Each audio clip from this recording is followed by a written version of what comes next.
मैं यदि इस मिट्टी में पैदा हुआ होता, यदि मेरी पैदाइश सांचौर की होती, तो डॉक्टर बाबा साहब अम्बेडकर की कसम खाकर कह रहा हूं, मेरा वोट केवल बिश्नोई साहब को जाता है। और इसीलिए तमाम साथियों को कहना चाहता हूं, यहां पर दलित समाज के साथी भी होंगे, है कि नहीं? अरे थोड़ा जय भीम बोलिए तो पता चले। ये आवाज तो जयपुर नहीं जाएंगी। जय भीम। साथियों, डॉक्टर भीमराव बाबा साहब अम्बेडकर के संविधान को यही भाजपा के लोगों ने 3 साल पहले दिल्ली की सड़कों पर जला दिया। सुनते जाइए, डॉक्टर भीमराव बाबा साहब अम्बेडकर के संविधान को दिल्ली की सड़कों पर भाजपा के लोगों ने 3 साल पहले जलाया। कुछ दशक पहले भाजपा के नेता यह कह चुके हैं कि डॉक्टर बाबा साहब अम्बेडकर के संविधान को समंदर में फेंक देना चाहिए। यह भी कह चुके हैं भाजपा के लोग कि डॉक्टर बाबा साहब अम्बेडकर के संविधान को कचरे के डिब्बे में फेंकना चाहिए। इस भाजपा को चुनाव में नहीं हराया तो आने वाली पीढ़ियां हमको माफ नहीं करेगी। इस बात को कहने के लिए आया।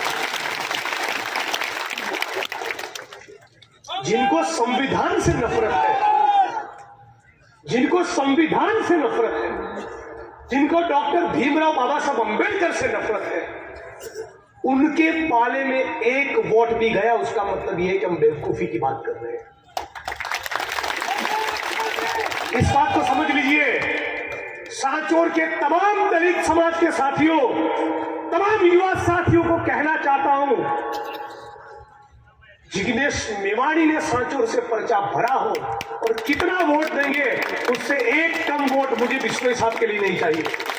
मैं यहां से चुनाव लड़ूं और आपका जितना वोट मिलेगा उतना वोट मुझे बिश्नोई साहब के लिए चाहिए। उसके लिए आपके सामने झोली फैलाने के लिए, हाथ जोड़ने के लिए यहां पर आया हूं। और बदले में आप आधी रात को मुझे याद करिएगा। यहां पर ठाकर सिपाही और ज्ञानीबेन ठाकुर है, मेरे पार्टी के लिए इसलिए नहीं कह रहा हूं। आप उनको पूछिए कि आपको अपने परिवार के बच्चों की कसम, जिग्नेश भाई मेरे विधानसभा क्षेत्र वडगाम के दलितों से ज्यादा उनके वाव और खराब के दलितों के बीच में खड़ा रहता हूं जो अत्याचार हो रही है। और उसी प्रकार बिश्नोई साहब की ओर से मैं आपको तसल्ली देना चाहता हूं, जब भी आपकी इलाके में कहीं पर भी आपके आत्मसम्मान के साथ खिलवाड़ हो, बिश्नोई साहब और आपका ये बेटा आपके बीच में आकर खड़ा रहेगा।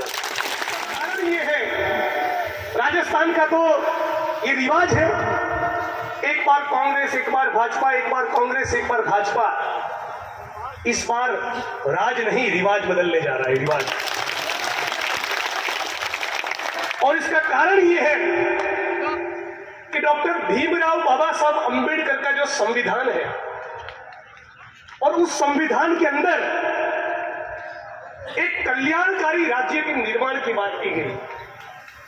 ये संविधान डॉक्टर बाबा साहब अम्बेडकर ने भले लिखा हो, लेकिन ऐसा तो है नहीं कि केवल दलितों के लिए है। ये सभी जाति और धर्म के लोगों के लिए है। यहां की भाषा में कहे, हमारे बनासकांठा की भाषा में कहे तो 36 कौमों के लिए।